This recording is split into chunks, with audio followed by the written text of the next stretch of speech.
Aqui do boa pergunta, ó, polêmica importante, do Vitor. Quais os impactos econômicos do Dino no STF? E aqui tem outras também sobre esta decisão do STF de que a imprensa pode ser, inclusive, responsabilizada por falas de entrevistados, jornal, TV, rádio, etc. Primeiro, o lado a pergunta sobre o Dino. O que vocês esperavam? Assim, para mim não é nenhuma surpresa. Vejam já a composição do STF. Tivemos o advogado do Lula, o Zanin, que foi indicado, passou na sabatina, já faz parte da corte. Agora Flávio Dino.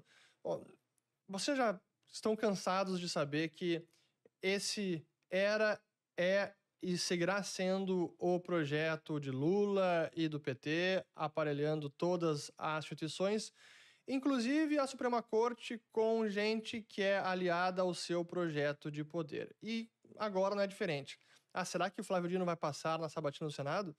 Olha, eu acho difícil que não passe. Então, e aí quais são os impactos econômicos disso? Eu diria que no conjunto da obra é a insegurança jurídica no Brasil. Isso vai perpetuando esta cultura de insegurança jurídica, especialmente nos últimos anos, em que vimos um maior ativismo do judiciário entrando nos mais variados temas que, pela avaliação de vários juristas que eu tenho acompanhado nos últimos anos, o STF não deveria se intrometer.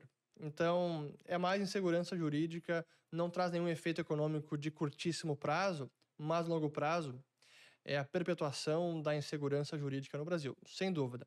E aí, com relação à imprensa, bom, é a caixa de Pandora e que, infelizmente, a gente viu muitos dos opositores do Bolsonaro, o pessoal mais à esquerda, centro-esquerda, ou contra a direita, contra conservadores, enfim, aplaudindo nos últimos anos todas as medidas que, novamente, pela avaliação de vários juristas e analistas políticos, estavam indo ou afrontavam a liberdade de expressão no Brasil. Desde o inquérito das fake news, que para muita gente ele é claramente ilegal, e isso está dando amplos poderes para o STF.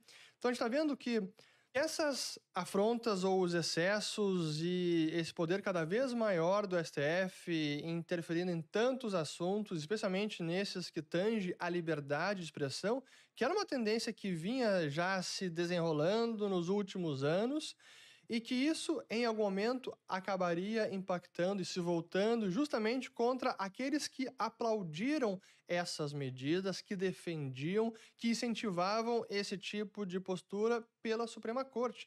E é exatamente isso que está acontecendo agora, neste momento. O alerta, o risco, está se tornando realidade. E eu vou colocar aqui um tweet da jornalista Vera Magalhães, de um artigo que ela escreveu no jornal O Globo, o artigo com o título Liberdade de Imprensa em Xeque. Ela diz o seguinte: o Supremo Tribunal Federal está na berlinda. O apoio evidenciado em pesquisas a medidas que visem a reduzir o poder da Corte, como a recentemente aprovada pelo Senado, mostra que, com ou sem razão, grande parcela da sociedade assiste com desconfiança ao protagonismo cada vez maior dos magistrados na decisão de grandes temas nacionais. Os ministros se sentem injustiçados, dado o papel que tiveram ao assegurar direitos fundamentais na pandemia e a preservação do tecido institucional e da própria democracia diante dos avanços autoritários do governo de Jair Bolsonaro. E ela, de fato, defendeu boa parte dessas medidas da Suprema Corte. E aí no artigo ela também escreve o seguinte, abre aspas: a Corte, numa decisão confusa, altamente remendada por várias mãos, que ainda terá de ser ajeitada no acórdão pelo ministro Edson Fachin, tratou de jogar um manto de incerteza sobre a mesma liberdade de imprensa ao dizer que veículos podem ser corresponsabilizados por crimes atribuídos a terceiros por entrevistados, desde que se comprove dolo e em outras circunstâncias, todas passíveis de interpretação por parte dos próprios juízes. Então vejam o enorme perigo dessa decisão e por isso ela também está aqui preocupada e escandalizada. Alguns, até com viés mais de esquerda socialista, escreveram que nem na ditadura tentaram coisa parecida.